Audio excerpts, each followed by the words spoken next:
Today, we're going to talk about the incredible story of Honda. Seriously, it's a journey that starts in this tiny wooden shed in post-war Japan and somehow ends with the company becoming the world's biggest engine manufacturer. They make everything from lawnmowers to private jets. And the wild part?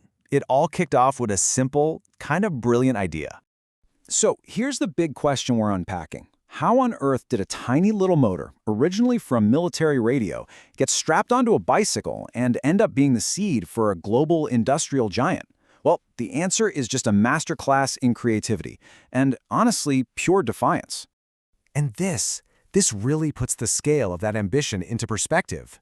Just think about it. From a few clunky motorized bikes rattling around Japan in 1946 to an unbelievable 500 million motorcycles produced globally.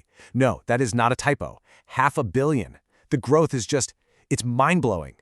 To really get how they pulled this off, we have to go all the way back to the beginning. And this story, it doesn't start in some fancy high-rise boardroom. Nope.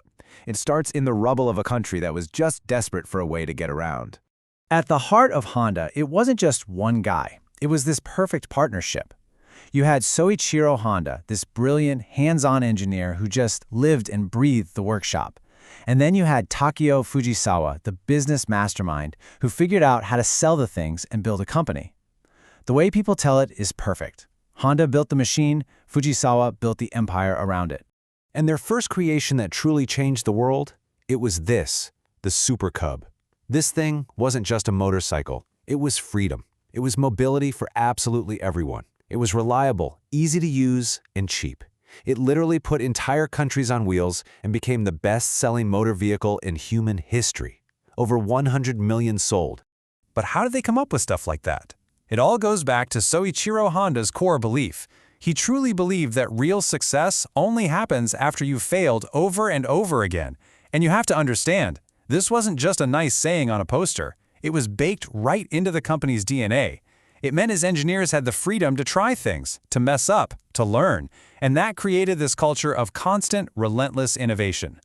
So with Japan pretty much conquered, Honda started looking at the rest of the world. And their plan for global expansion wasn't just about shipping boxes overseas. It was about changing entire cultures. And they decided to start with the toughest market they could find, America.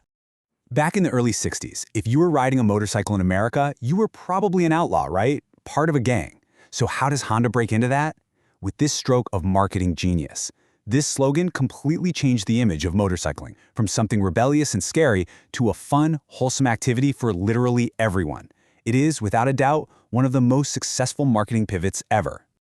Okay, this moment right here is an amazing story of defiance. The Japanese government, this powerful ministry called MITI, they literally told Soichiro Honda, hey, don't you dare start building cars. They wanted to keep the market for the big guys, like Toyota and Nissan. And Honda basically said, no thank you, and went and did it anyway. That single decision put them on the path to becoming the car company we know today. And the best part is, Honda backed up that defiance with pure engineering brilliance.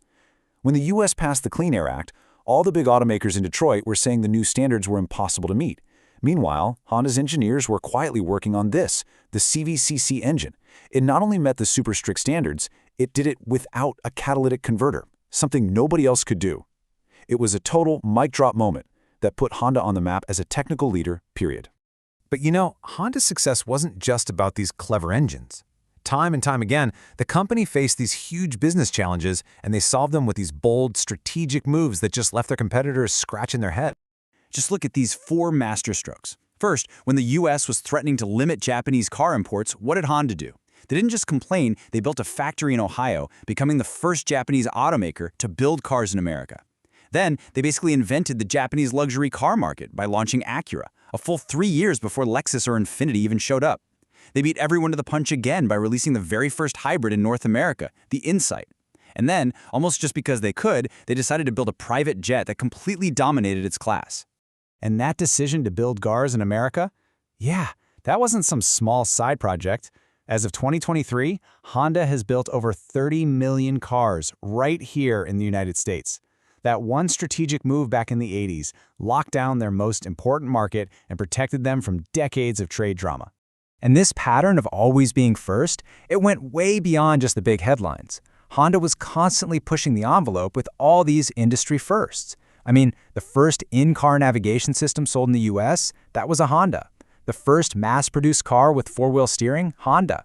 They even became the first Japanese company to export more cars from the US than they imported to it. Okay, but all that was the past. Right now, Honda is facing what might be its biggest challenge ever, this massive, seismic shift over to electric vehicles. First, let's just remember what Honda truly is. They're not just a car company. They're the world's largest engine company.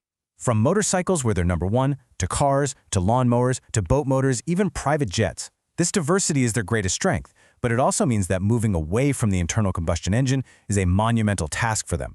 So what's the game plan? Well, it looks like a really practical two-step strategy. Right now, in the short term, they are all in on what they already do best: hybrids. They see hybrids as that critical bridge technology to get us through the next decade. But long-term, the goal is to be 100% electric by 2040, and they're going to do that with their own special EV platform called the Honda Zero Series. And all of this brings us to the final, really critical question. That whole philosophy of success is 99% failure, of relentless engineering and strategic defiance, it built one of the world's greatest companies. But is that same DNA, that same playbook, the right formula to win in a future that's going to be defined less by engines and more by batteries and software? Well, I guess we're all about to find out.